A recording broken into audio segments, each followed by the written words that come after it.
بسم اللہ الرحمن الرحیم۔ پہلے سے یہ معمول چلا رہا ہے کہ رمضان المبارک میں درس قرآن سے ہٹ کر احادیث مبارکہ میں سے کچھ اخلاقیات کے حوالے سے منتخب احادیث کا درس ہوتا ہے، اور اس کے علاوہ ربیع الاول یا اس طرح کے مہینے آتے ہیں تو نبی پاک صلی اللہ علیہ وسلم کی سیرت کے حوالے سے کچھ گفتگو ہوتی رہتی ہے۔ تو اگرچہ سارے سلسلے ہی مفید ہیں اور ہماری ضرورت ہیں، بلکہ قرآن پاک کے حوالے سے، درس کے حوالے سے ہمارے عظیم عالم دین، عظیم سکالر حضرت مولانا زاہد الراشدی صاحب دامت برکاتہم اکثر فرماتے رہتے ہیں کہ جتنا اہتمام اللہ اور بندے کے درمیان میں ہونے والی گفتگو کو حاصل ہے، دنیا کی کسی گفتگو کو یہ اہتمام حاصل نہیں ہے۔ اللہ اور بندے کے درمیان ہونے والی گفتگو قرآن پاک کی تلاوت اور نماز ہے۔ قرآن اللہ کا کلام ہے۔ جب قرآن پڑھا جاتا ہے تو حضرت علی رضی اللہ تعالیٰ عنہ فرماتے ہیں کہ گویا اللہ تعالیٰ گفتگو فرما رہے ہیں اور ہم سن رہے ہیں، اور جب ہم نماز پڑھتے ہیں تو گویا اب ہم گفتگو کر رہے ہیں اور اللہ تعالیٰ سن رہے ہیں۔ اور اس گفتگو کو جو اہتمام حاصل ہے وہ یہ ہے کہ آدمی اپنے وضو کو دیکھتا ہے، غسل کو دیکھتا ہے، کپڑوں کو دیکھتا ہے، بدن کو دیکھتا ہے، جگہ کو دیکھتا ہے، قبلہ رخ ہو کر بیٹھتا ہے، بڑے اہتمام سے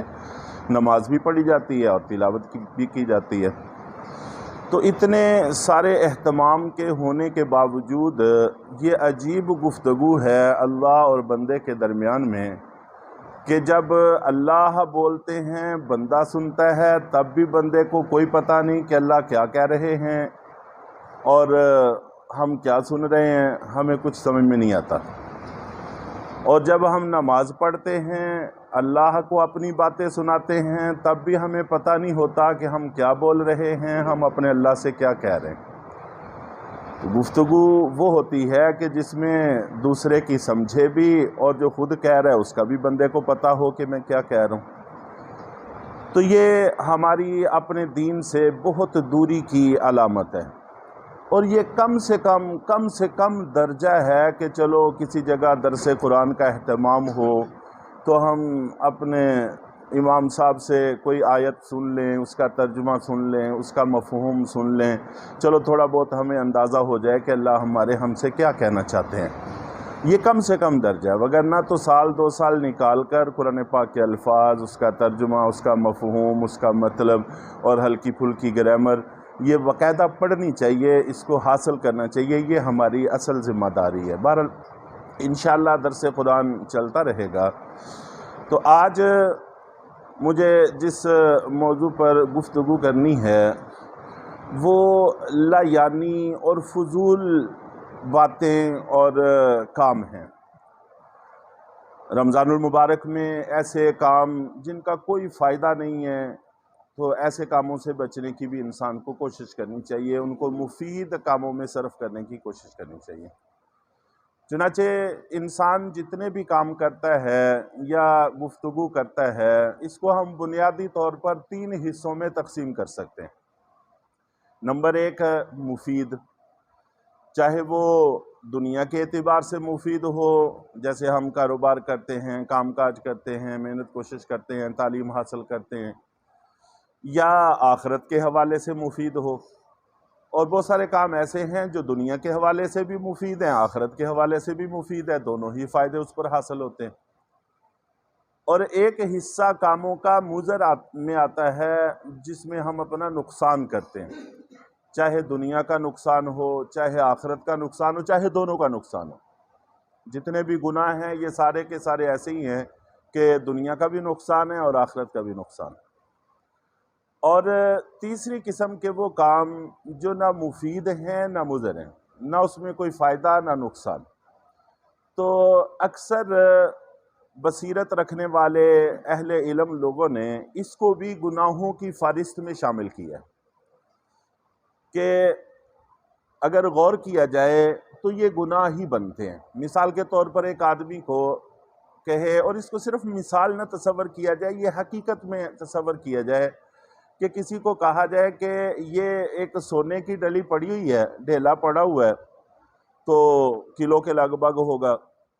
اور دوسری طرف ایک مٹی کا ڈھیلا پڑا ہوا ہے، وہ بھی کلو کا ہے، اور اس کو کہا جائے کہ تمہاری مرضی ہے، چاہے تم سونے کا ڈھیلا اٹھا لو، چاہے یہ مٹی کا ڈھیلا اٹھا لو، تو وہ احمق آدمی مٹی کا ڈھیلا اٹھا کر چلا جائے تو ہر بندہ یہ کہے گا کہ اس نے نقصان کیا ہے، اس نے نقصان کیا اور بہت بڑا خسارہ اٹھایا، اور حقیقت بھی ایسے ہی ہے۔ اگر وہ دوسرا ڈھیلا اسی وقت میں اٹھا لیتا، اتنے ہی وزن کا اٹھا لیتا، تو کتنا بڑا نفع کماتا، اور وہ نہ صرف یہ کہ نفع سے محروم رہا، بلکہ وہ مٹی جو اس کے کسی کام میں نہیں ہے اس کو اٹھا کر لے گیا ہے۔ تو وہی ایک لمحہ جو ہم نے فضول کام میں یا فضول بات میں صرف کیا ہے، اگر اس میں ایک دفعہ سبحان اللہ کہتے تو آدھا پلڑا میزان کا نیکیوں سے بھر جاتا۔ حدیث شریف میں آتا ہے کہ جب آدمی ایک دفعہ سبحان اللہ کہتا ہے تو میزان کا آدھا پلڑا ثواب سے بھر جاتا ہے، اور جب دوسری دفعہ کہتا ہے یا الحمدللہ کہتا ہے تو دوسرا حصہ بھی بھر جاتا ہے، اور جو جنت میں درخت لگتا ہے وہ اپنی جگہ رہا۔ تو مقصد یہ ہے کہ اسی وقت عزیز کو جس کو ہم بڑے فائدے میں صرف کر سکتے تھے، اس کو ہم نے ایسے کام میں صرف کر لیا کہ جس سے ہمیں کوئی بھی فائدہ حاصل نہیں ہوا، تو ظاہر ہے کہ یہ سراسر نقصان ہی کی بات ہے۔ چنانچہ حدیث مبارکہ میں بھی آتا ہے کہ قیامت والے دن یہ لمحات، یہ مجلسیں، یہ مواقع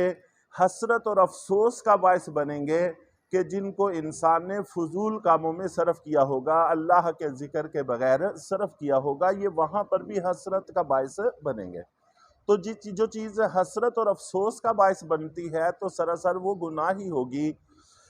اور اسی طرح ترمذی اور ابن ماجہ میں حضرت ابو ہریرہ رضی اللہ تعالی عنہ سے منقول ہے کہ اللہ کے نبی صلی اللہ علیہ وسلم نے ارشاد فرمایا کہ انسان کے اسلام کے صحیح اور درست ہونے کے لیے یہ ضروری ہے، یا یوں کہہ لیں کہ اس کی علامت یہ ہے کہ انسان لایانی اور فضول کاموں کو چھوڑ دے، جن کا کوئی فائدہ نہیں ہے، نہ دنیا کا کوئی فائدہ نہ آخرت کا کوئی فائدہ۔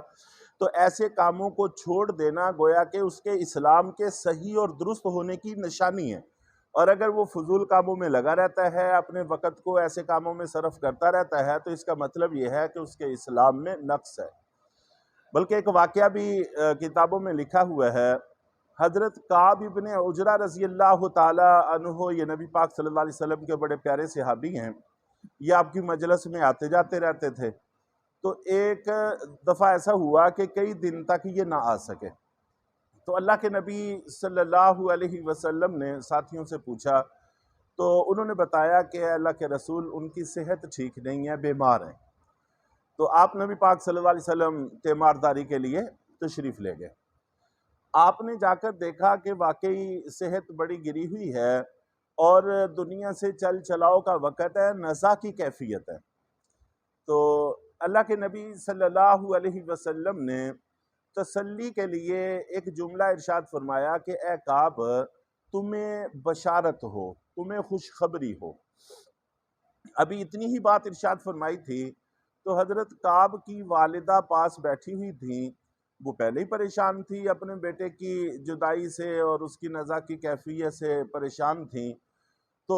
پتہ نہیں وہ حضرت کعب کو تسلی دینا چاہتی تھیں یا اپنے آپ کو تسلی دینا چاہتی تھیں، تو فوراً ہی بول اٹھیں کہ اللہ کی قسم اے کعب، تمہیں جنت کی خوشخبری ہو۔ اللہ کے نبی صلی اللہ علیہ وسلم کا بھی بظاہر مطلب یہی تھا، کیونکہ صحت تو گر رہی ہے اور چل چلاؤ کا وقت ہے، دنیا کی کسی خوشخبری کا تو موقع نہیں ہے، یقیناً آخرت ہی کی خوشخبری ہوگی، اور آخرت کی خوشخبری نجات ہی ہے، بخشش ہے، جنت میں داخلہ ہے۔ تو ایسے میں ان کی والدہ نے از خود یہ سمجھ کر کہ آپ جنت کی بشارت دے رہے ہوں گے، تو یہ کہہ بیٹھیں کہ اے کعب، تمہیں جنت کی بشارت ہو۔ تو اللہ کے نبی صلی اللہ علیہ وسلم نے کعب سے پوچھا کہ یہ عورت کون ہے؟ تو کعب نے عرض کیا کہ اللہ کے رسول، یہ میری والدہ ہیں۔ تو آپ نبی پاک صلی اللہ علیہ وسلم نے فرمایا کہ اللہ کے معاملے میں قسم اٹھا کر دخل دینے والی یہ کون ہوتی ہیں؟ ہو سکتا ہے کہ کعب نے، آخری اصل میں جو جملہ ہے وہ ہمارے موضوع سے متعلق ہے، کہ ہو سکتا ہے کہ کعب نے کبھی کوئی لایانی کلام یا کام کیا ہو، یا زائد از ضرورت مال اللہ کے راستے میں خرچ کرنے میں کوتاہی کی ہو۔ تو ایسی حالت میں کیسے کوئی کہہ سکتا ہے کہ تمہیں جنت کی خوشخبری ہو؟ تو گویا کہ اللہ کے نبی نے اس نازک موقع پر لایانی کلام کو ان چیزوں میں شمار کیا ہے جو بخشش کے راستے میں، جنت کے داخلے کے راستے میں رکاوٹ ہو سکتے ہیں۔ تو اس سے ہمیں اندازہ لگانا چاہیے کہ ایسے کاموں میں اپنے اس عمر عزیز کو صرف کرتے چلے جانا، اس وقت کو ضائع کرتے چلے جانا، یہ کس قدر نقصان اور خسارے اور حسرت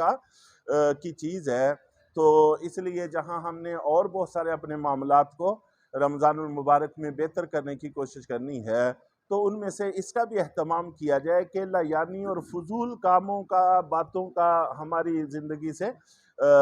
باب نکل جائے اور مفید کاموں میں ہمیں اپنا وقت صرف کرنے کی توفیق مل جائے۔ اللہ تعالی ہم سب کو عمل کی توفیق عطا فرمائے۔ الحمدللہ رب العالمین والعاقبۃ